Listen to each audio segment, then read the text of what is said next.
A tremor took hold of the planet.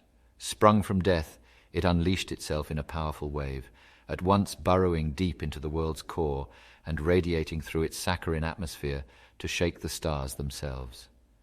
At the quake's epicenter stood Sidious. One elegant hand vised on the burnished sill of an expansive translucency, a vessel filled suddenly to bursting, the force so strong within him that he feared he might disappear into it, never to return. But the moment didn't constitute an ending so much as a true beginning, long overdue. It was less a transformation than an intensification, a gravitic shift. A welter of voices, near and far, present and from eons past, drowned his thoughts. Raised in praise, the voices proclaimed his reign and cheered the inauguration of a new order. Yellow eyes lifted to the night sky. He saw the trembling stars flare, and in the depth of his being he felt the power of the dark side anoint him. Slowly, almost reluctantly, he came back to himself, his gaze settling on his manicured hands. Returned to the present, he took note of his rapid breathing, while behind him the room labored to restore order. Air scrubbers hummed, costly wall tapestries undulating in the summoned breeze. Prized carpets sealed their fibers against the spread of spilled fluids. The droid shuffled in obvious confliction. Sidious pivoted to take in the disarray. Antique furniture overturned, framed artwork askew, as if a whirlwind had swept through.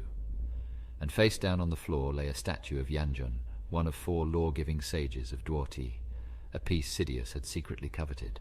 Also sprawled there Plagueis, his slender limbs splayed and elongated head turned to one side, dressed in finery as for a night on the town, and now dead. Or was he? Uncertainty rippled through Sidious, rage returning to his eyes. A tremor of his own making or one of forewarning? Was it possible that the wily moon had deceived him? Had Plagueis unlocked the key to immortality and survived after all? Never mind that it would constitute a petty move for one so wise, for one who had professed to place the grand plan above all else. Had Plagueis become ensnared in a self-spun web of jealousy and possessiveness, victim of his own engineering, his own foibles? If he hadn't been concerned for his own safety, Sidious might have pitied him. Wary of approaching the corpse of his former master, he called on the Force to roll the aged moon over onto his back. From that angle, Plagueis looked almost as he had when Sidious first met him, decades earlier. Smooth, hairless cranium, humped nose with its bridge flattened as if from a shot-ball blow, and its sharp tip pressed almost to his upper lip.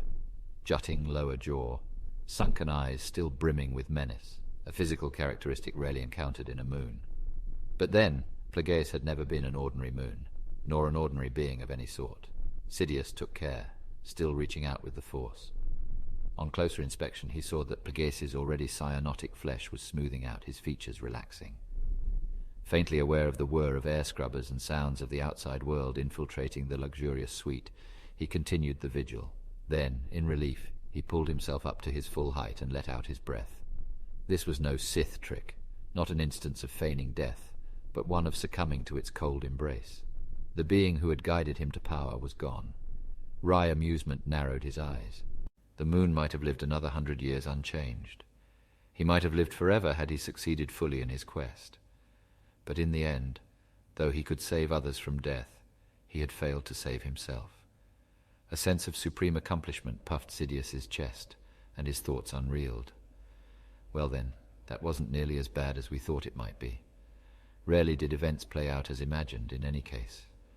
The order of future events was transient. In the same way that the past was reconfigured by selective memory, future events, too, were moving targets. One could only act on instinct, grab hold of an intuited perfect moment, and spring into action. One heartbeat late, and the universe would have recomposed itself, no imposition of will sufficient to forestall the currents. One could only observe and react. Surprise was the element absent from any periodic table, a keystone element, a missing ingredient, the means by which the Force amused itself, a reminder to all sentient beings that some secrets could never be unlocked. Confident that the will of the dark side had been done, he returned to the suite's window wall. 2 beings in a galaxy of countless trillions, but what had transpired in the suite would affect the lives of all of them. Already the galaxy had been shaped by the birth of one, and henceforth would be reshaped by the death of the other. But had the change been felt and recognized elsewhere? Were his sworn enemies aware that the Force had shifted irrevocably? Would it be enough to rouse them from self-righteousness? He hoped not, for now the work of vengeance could begin in earnest. His eyes sought and found an ascending constellation of stars, one of power and consequence new to the sky, though soon to be overwhelmed by dawn's first light. Low in the sky over the flatlands, visible only to those who knew where and how to look, it ushered in a bold future. To some, the stars and planets might seem to be moving as ever, destined to align in configurations calculated long before their fiery births. But in fact the heavens had been perturbed, tugged by dark matter into novel alignments. In his mouth, Sidious tasted the tang of blood. In his chest, he felt the monster rising, emerging from shadowy depths and contorting his aspect into something fearsome just short of revealing itself to the world.